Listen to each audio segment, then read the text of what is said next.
University's Radio X, broadcasting on 88.5 FM WKPX Sunrise. DJ DeRoss Vader still here, going to be here till midnight. College Radio Day still going strong. Hope you guys are enjoying the program so far, because we got a lot more to come. Speaking of which, this next segment is going to be for a new face here at Radio X, as well as a lot of new faces today. We've got Brandon Brown, local music producer and freshman. We also have his guests, Frank Fortune and Nico Raimont. If you guys want to say hi and introduce yourselves. My name is Nico Raimont. I am a gay Latino rapper. That's how I like to advertise myself. And that's what I do. I make gay, Latin, very theatrical rap and R&B music. Sounds good.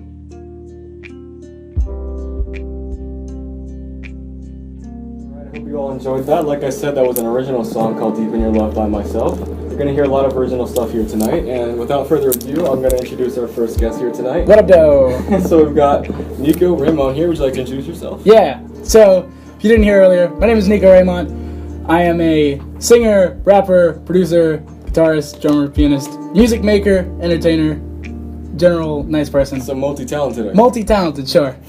So you said you're a local artist, as we know. So yes. Are you from NSU? I do study here. I study theater here at NSU. Yeah. And I'm from Broward, Florida, which is, if you don't know where that is, that's where Ski Mask the Slump God is from, where Kodak Black is from, and it's a 30-minute drive north of Miami. Wow, so you're a theater major, you said. So yes. What type of courses are you taking here? Right now I'm taking technical theater, and I'm taking acting 1, and I'm also taking music, which is just voice, and outside of that, just STEM courses. But it's a lot of fun. My acting and voice classes are a lot of fun, and I'm learning a lot. The teachers are crazy talented. It's super awesome. I love it. So what would you say are your plans or goals for the future after college? After college, that's an interesting question. I'm not really sure. I really want to just make the music and acting thing happen. That's the goal, because I'm not good at much else. And so I really need it to happen. Like it's not really a need, it's a necessity. It's relatable, I understand. Yeah. So let's talk a little bit more about your music specifically. Sure. So, are you a singer or a rapper or both? I'm a singer and a rapper. I'm a singer first. Singing was my first love. And then I heard Eminem's Rap God, and I was like, I can do this. Maybe. So how did you get into making music? That's a sad story. Let's bring it down. We're going to bring the show to the floor. My dad passed away after a 4-year battle with multiple sclerosis, and I didn't know how to deal with that. So I just started writing very angry and sad raps, because I didn't want to put my stuff onto my family and my sister and my mother. So I just started writing music and raps, and then I made an album called Lard, and it's just kind of about him, and it's crazy. I'm really sorry to hear about that. Yeah, it's thank you for the thought and the consolation. I appreciate that. No problem. So you mentioned how you got started into it, but how old were you when you actually started? That was 3 years ago? I was 15, I believe. 15 or 16, I'm not sure. Pretty young remember. age. Yeah. Pretty talented for a young age, I must say. Well, I mean, yeah, but I'm not going to pat myself on the back about it. Sure, thanks. So what would you say is your preferred style of music or your favorite genre? My favorite genre to create or to listen to? Talk about both. Okay. To listen to, I don't like to limit myself in genres, because I think, well, I mean, all music inherently borrows from itself. So there are elements of rock within rap, there are elements of funk within rock, stuff like that. And so I like to listen to everything, and that kind of plays into the music I make. So I like to make, like my latest song, Loverboy, it's a bossa nova song, but then I have a rapper come in and do a crazy verse on it, which is kind of mending two worlds that never really get to hang out. And I also can write a rap song with just a crazy theatrical kind of Panic at the Disco verse in it. And I like to mend genres. I don't really like to limit myself, but right now I'm exploring more rap, because that's kind of the scene that's exploding right now. So I'm trying to break into that. Sounds good to me. Sounds good. So would you say, what is your favorite artist, if you have any, in your genres that you mentioned? Counting Crows is my favorite rock band. If the name's not familiar, they have that one song, Mr. Jones, and they have Accidentally in Love, which is on the Shrek soundtrack. But, yeah, it's great. And they're crazy. The way they create melodies and write songs and tell stories through their music is ridiculous. Them, I love Anderson .Paak, Childish Gambino, Tyler the Creator. Those are just innovators. Some really good ones, yeah. Innovators. And how do you consider them as influencing your music specifically? When I first started writing raps, I used to just borrow Tyler the Creator and Childish Gambino's flow. Like 3005, I would write the lyrics to that first and then build my verse around that. It was ridiculous. And I have a friend Daniel who would just call me out on it every time he'd listen. I'd give him a song because we kind of write together. Because even though he doesn't really have any experience writing, I'll send him a song and he'll be like, "Yeah, that line sucks," and I'll be like, "Cool, thanks. I worked really hard on it, but whatever." And I would show him a song and he'd be like, that's the flow from 2005. And I'd be like, "What are you talking about?" And he'd play both songs back to back, and I'd be like, "Oh, I understand now. I'm sorry. I'm a copycat." But yeah, they and surprisingly, Jhené Aiko is also a huge influence. And on one of the songs you're going to play today, you might be able to hear that influence. But I like to take multiple genres and kind of just squish them together and make them uncomfortable, because I think that produces the best work. I agree, it does. So like you said, we are going to play a sample of your music today, and I'm very excited to listen to one of them. So we've got Loverboy by Nico Raimont coming up in just a second here. Featuring CupcakKe, which is a crazy thing. I don't know how I got her on a song. So we're going to take a short break, and we'll be right back with a few more questions for Nico, okay? Cool. And this is Loverboy by Nico Raimont. Woo! Oh, snap song. That's crazy.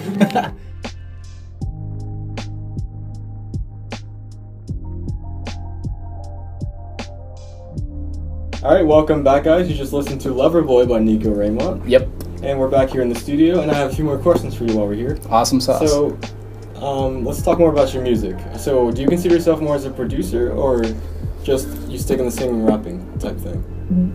That's a really good question. The thing is, I because that's weird. I utilize a lot of different producers, and I work with this one guy based out of California. His name is Imgur, which is hard to pronounce and to Google. You're gonna have a hard time Googling that, but he's crazy. He's super talented, and he has a lot of crazy samples. And I would consider, I guess, to answer the question, I would consider myself more of a singer and a rapper, though I do like, when I hear a beat, I like to get the stems and to go in and edit it and to be on that producer side of it, because if I hear something, and Prince talked about this in an interview, he'll be watching TV and he'll be watching a performance and he's disconstructing the song in his head and making it different and composing it as it's playing, which is crazy, which is kind of what I like to do. If I hear a beat and I'm like, this is great, but I'm gonna put this, take out this, and if I have the ability to edit it instead of just getting a track,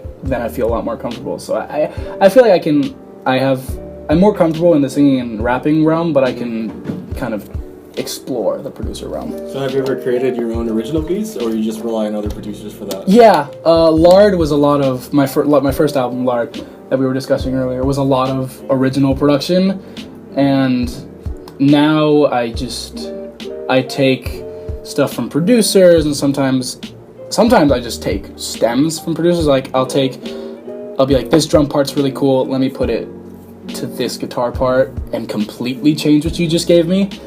And so I think it becomes an original production, kind of like the definition of sampling, something like that. Gotcha. So what would you consider is your typical process for making a song? Could you walk us through that? Okay, yeah, I can totally do that. So I'm in the shower, and I've got the keratin conditioner in my hair, and I'm thinking, and I'm just scrubbing the scalp. I got to keep the follicles tight, and and you do, and especially when you have long hair like mine. And then and a line will come to me, and it'll be anything. Like right now I'm working on a song, and the first line is, I was having a real bad, it was right after a real bad day, and I was in a rough mood, and I was in the shower, and the line is, I'm so scared of dying, yet that's all I want to do. And I was like, that's crazy, that's super insane. And so what'll happen is, I'll hop out the shower, and I'll run to my room, and I'll dry myself off, and I'll just grab my phone, and I'll just put that in notes, and I'll be like, stay here, and then I'll run down to I'll run back to the shower and do that, and then, but make it simpler. let's say I'll use. Sometimes I have a beat for a year before I do anything with it, and or I'll have lyrics, and then I'll find a beat and adjust it. But let's say for a song like Loverboy, I had the lyrics first. I had the idea of just the word Loverboy and what that means, and how it's kind of, I think it kind of comes with a negative connotation inherently, because I think it's sort of patronizing to the other person, or to the Loverboy. So I kind of wanted to take a spin on it to make it a more positive thing. So, and originally it was gonna be this kind of folky acoustic guitar guy with no shoes on in the quad, like Loverboy, it was gonna be terrible. And then I found this. I went on this trip to the Dominican Republic. I went on a trip with my high school, so I've had this on for a while, and because we're here now, and we just played it, and then my teacher was playing a lot of bossa nova. She had this bossa nova playlist on Spotify, which was just covers of songs, but as bossa nova. So like Feel Good by the Gorillaz and Viva La Vida by Coldplay as bossa nova songs. And I was like, this is crazy. I've never heard this before. This is amazing. It's such an interesting genre to me because it's super funky, but also very low key at the same time. And so I was like, I need to do a song like this. And then I went and I emailed this guy and I was like, yo, if you got anything, you should probably send it to me. And he was like, I got you. And he sent me this beat, the Loverboy thing. And I was like, okay, send me the stems. And he sent it to me, and I completely deconstructed it and changed it up a little bit. And then I was like, this is great. It's really romantic. It's very intimate, I feel. And so I took it and I just started. Usually my process is if I have the beat first, I'll just kind of ride the beat and I'll freestyle or I'll sing on it. And if a line comes out that I really like, I'll immediately write it down. And so I sang the chorus, I sang love. Like the first 2 times it was just Loverboy, and then I just sit and let the rest of the beat play because I couldn't think of anything. And then suddenly the first 2 lines of the song came, and the first lines are, when we dance, it's like nothing else exists. And I was like, whoa, that's super cute. And then I just took it from there. And then I had the section CupcakKe's in, this little chunk, and I was just like, I don't know what to put there. I don't know. It bothered me for a long time. And then I was like, what if? And then I emailed her. She was originally supposed to be on another song, but then she didn't like the beat I sent her, so I was like, I kind of have this like Latin thing. I don't know if you really like it, but it's like whatever, I don't know. So I sent it to her, and then she was like, this is great. I love this. This is amazing. That's not what she sounds like. I don't know why I made her sound like a 1970s smoker, but sure. No offense to CupcakKe. She's wonderful. She's such a wonderful human being. But that's besides the point. She fell in love with it, and she was like, I can have this to you in 5 days. And I was like, that's amazing. Because usually when you collaborate with people, it's like, yeah, just give me like a month, and I'll have it maybe. And then they don't. And so I was super impressed, and she sent it back to me, and then the rest just kind of fell into place, and it was great. It was a lot of fun. But that was over I want to say 5-month period. So it takes a while. But then I think the ones that take the most amount of time are usually the best ones. But sometimes the ones that take the least amount of time can be fire as well. So it's music making, as you probably know, is a very interesting process in how it works. It is. So for all of our listeners out there, what would you say is the easiest way for them to access your music? Easiest way for the modern day listener in 2017 is iTunes, Spotify, SoundCloud. Those are the biggest 3, the big 3 right now in the game right now. What are you most active on right now? I'm most active on SoundCloud, but every song that I put on SoundCloud usually goes on iTunes and Spotify, no matter what. So you can follow my SoundCloud, which is Nico Raimont. That's NicoRaimont. If you couldn't catch that, that is NicoRaimont. And you can find everything else you can find, my iTunes and Spotify is kind of like the greatest hits collection, so I put a selection of songs on there, and that's also the same thing. Nico Raimont, the best rapper ever. Most conceited artist ever as well. But that's the thing. So do you have any events coming up? Do you perform live anytime? Yes, I do. Actually, thank you for asking that. That's so convenient. I have a concert with a bunch of other and when I say incredible, I don't say it just because it's my concert, but a bunch of incredible local acts in South Florida. That is going to be October 28th from 7 to 11. It is the Very Scary Warehouse concert. It's Halloween themed. We're all going to be dressed up. If you want to come, you got to come dressed up. Tickets are $5 online, $7 at the door. And you can find that at veryscaryconcert.eventbrite.com. That is veryscaryconcert.eventbrite.com. And that's going to be a lot of fun. You should come out. You should too, Brandon. I'll do my best to make it. So I enjoyed the last song we played, Loverboy, so we're going to play one more of yours, and then I'll ask a few more questions. Thank you, man. Okay? Thank you. So next up, we've got Earth by Nico Raimont. That one's fun.